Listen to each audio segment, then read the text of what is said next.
Olá! Vamos dar continuidade às nossas aulas de construção de estradas e transporte. Conteúdo continua sendo projeto geométrico, estudo de traçado na fase de reconhecimento. O objetivo de hoje é um estudo de caso para levantar elementos plano e altimétricos contidos em carta topográfica e calcular comprimento, estaqueamento e declividade. Esses cálculos nós estudamos na aula anterior. Vamos ao estudo de caso com a leitura da carta topográfica. Na leitura da carta topográfica, nós vamos levantar os elementos da carta, escala, curvas de nível, comprimento das diretrizes, estaqueamento dos pontos e declividade média. Nos elementos da carta que nós vamos observar são as curvas de nível, rios, córregos, rodovias, estradas e trilhas. Curvas de nível são representações do relevo produzidas através da utilização de linhas imaginárias. Elas possuem o mérito de representar em uma superfície plana os desníveis e a declividade topográfica. Nessa carta, nós podemos observar as curvas de nível e vários outros elementos que nós vamos ver. Essa é a carta topográfica que nós vamos realizar o estudo de caso. Aqui é um detalhe da carta onde podemos visualizar melhor as curvas de nível. As curvas de nível com linhas mais escuras estão em múltiplo de 100. 500, 600, essa daqui é 700, 800. Esses pontos marcados com X aqui são os cumes, né? São as partes mais altas do relevo.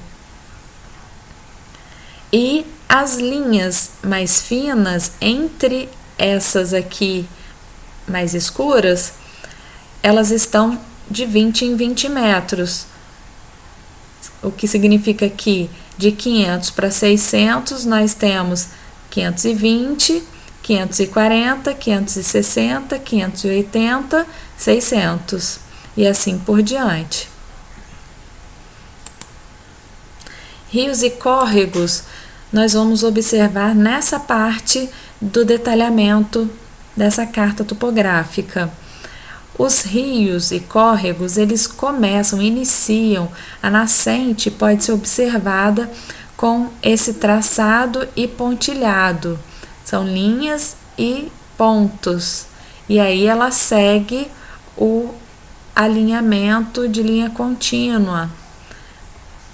Aqui podemos observar outra nascente do córrego, outra nascente, segue o córrego, outra nascente, e assim dá para identificar os córregos. Lembrando que curva de nível, ela nunca atravessa uma outra curva de nível, porque não faz sentido, né? A curva de nível marca o relevo onde ela está passando, né? A cota, a altitude onde ela está passando. Se ela atravessar, não é uma curva de nível, pode ser um córrego ou uma estrada, um caminho, né? Aqui nós estamos observando córregos e ele é que atravessa as curvas de nível, olha. As curvas de nível geralmente são paralelas, tá?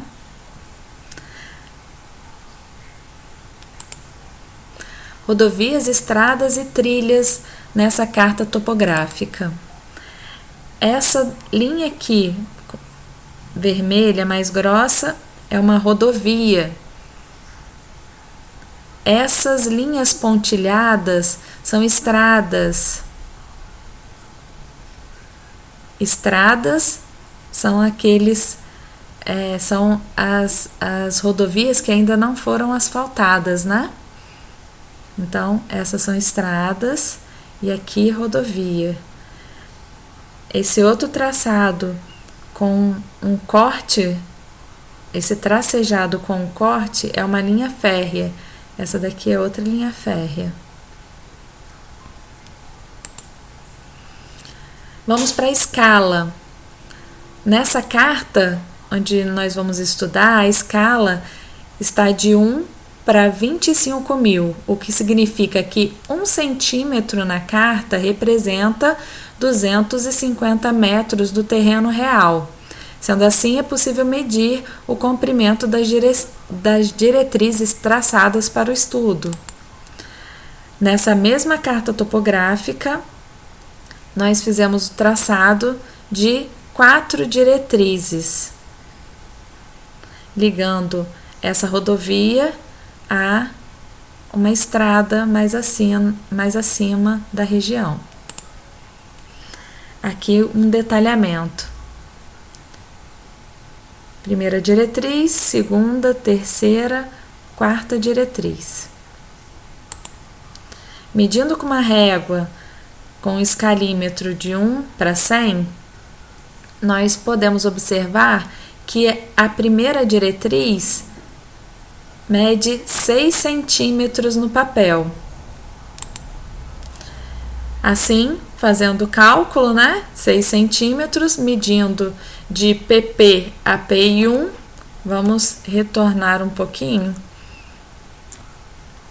Essas diretrizes, nós vamos identificar esse primeiro ponto aqui embaixo, como ponto de partida, PP, e o último ponto como ponto final, PF, e os pontos que ficam entre esses dois são pontos de interseção, PI1, ponto de interseção 1, ponto de interseção 2, ponto de interseção 3. Podemos retornar. Sendo assim, o comprimento do ponto de partida ao ponto de interseção 1 ficou com 6 centímetros medidos na carta, e se multiplicarmos por 250 para transformar para a escala de 25 mil, de 1 para 25 mil, teremos 1.500 metros de comprimento entre esses dois pontos da primeira diretriz. Agora, você precisa fazer o cálculo do comprimento das demais diretrizes. O material vai estar disponível para vocês no NEAD. Se colocarmos o escalímetro na escala 1 para 25, vamos identificar na mesma diretriz que ela tem 1,5 dessa escala 1 para 25, que se multiplicado por 1.000, porque a escala na carta topográfica é de 1 para 25 mil, teremos 1.500 metros também. Para realizar o estaqueamento dos pontos de interseção, como nós vimos na aula, as estradas são medidas em estacas com distanciamento de 20 metros entre si, via de regra, Então, nós vamos precisar desse comprimento entre os dois pontos. Nós identificamos que o ponto de partida vai ser estaca 0 mais 0 metro, é o ponto de partida. E para identificar a estaca no PI1, nós vamos somar a estaca no ponto de partida com o comprimento entre esses dois pontos, comprimento da primeira diretriz, dividido por 20. Assim, para a estaca no PI1, estaca 0 mais 0 metros do PP, mais 1.500 metros dividido por 20. 1.500 metros dividido por 20, eu tenho 75 estacas. Não tem uma fração de estaca, deu redondo 75 estacas. Se eu somar fração de estaca, 0 mais 0, 0. Se eu somar estaca com estaca, 0 mais 75, estaca 75. Sendo assim, o ponto de interseção 1 vai ficar na estaca 75 mais 0 metro. Agora você precisa fazer o estaqueamento dos demais pontos, PI2, PI3 e PF, na mesma carta, nas mesmas diretrizes traçadas. Para realizar o cálculo da declividade média entre os pontos de interseção, nós vamos precisar identificar as cotas nos pontos que nós estamos observando. Sendo assim, nós estamos fazendo o cálculo para essa primeira diretriz. Precisamos identificar a cota aqui no ponto de partida e a cota aqui no PI1. No ponto de partida, ele fica bem na estrada, né? E se observarmos as cotas próximas, nós teremos a cota 500 aqui, a cota 400 aqui embaixo e cota 400 mais abaixo, o que representa que aqui é um terreno plano que fica entre a curva de nível 400 e outra curva de nível 400. Esse ponto aqui do PP vai ser identificado com cota de 400 metros. O PI1 está entre duas cotas aqui, duas curvas de nível. Vamos ver qual curva de nível é essa. Essa daqui é a curva 500. Sabemos que essa aqui é a 400. Então, esse terreno está em declive nessa direção. 500, 480, 460, 440, 420. Então, esse ponto está entre a curva de nível 440 e a 420. Vamos identificar aqui, mais ou menos, que ele está em cota 430. Para o cálculo da declividade média, da primeira diretriz, precisamos do comprimento dessa diretriz, que já fizemos anteriormente, e as cotas, como vimos agora, PP fica na cota 400 e PI1 na 430. Naquele nosso cálculo de declividade média, diferença de altitude dividido pelo comprimento. A diferença de altitude nós vamos definir como ponto posterior menos ponto anterior.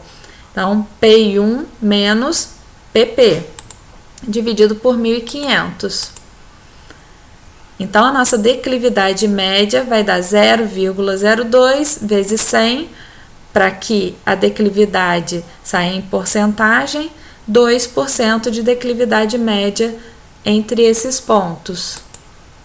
Agora, você vai precisar fazer a declividade média dos demais trechos. Para realizar essa aula, foi utilizado o livro de estradas de André Luiz Habitante. Obrigada e realizem os trabalhos.